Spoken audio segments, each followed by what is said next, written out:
একবার এক জঙ্গলে এক শিকারী একটি হরিণীকে ধরার জন্য পিছু নিয়েছে। অবশেষে শিকারী হরিণীটিকে বন্দী করতে সক্ষম হয় এবং তাকে দড়ি দিয়ে বেঁধে রাখে।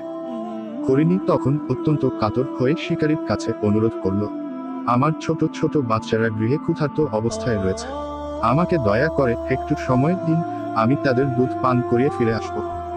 আমি কথা দিচ্ছি, আমি পালিয়ে যাব না। তবে শিকারী তার কথা বিশ্বাস করতে চাইল না। ইতোমধ্যে সেই রাস্তা দিয়ে মার নবী হযরত মুহাম্মদ সাল্লাল্লাহু আলাইহি ওয়াসাল্লাম হেঁটে যাচ্ছিলেন। তখন হরিণী মহানবী হযরত মুহাম্মদ সাল্লাল্লাহু আলাইহি ওয়াসাল্লাম এর কাছে আরজ করল, হে আল্লাহর রাসূল, আপনি আমার জন্য সুপারিশ করুন, আমি আমার বাচ্চাদের দুধ পান করিয়ে ফিরে আসব। রাসূলুল্লাহ সাল্লাল্লাহু আলাইহি ওয়াসাল্লাম শিকারীর কাছে গিয়ে বললেন, তুমি এই হরিণীকে ছেড়ে দাও, এটি প্রতিশ্রুতি অনুযায়ী ফিরে আসবে। শিকারী রাসূল সাল্লাল্লাহু আলাইহি ওয়াসাল্লামের কথা শুনে হরিণীটিকে ছেড়ে দিল।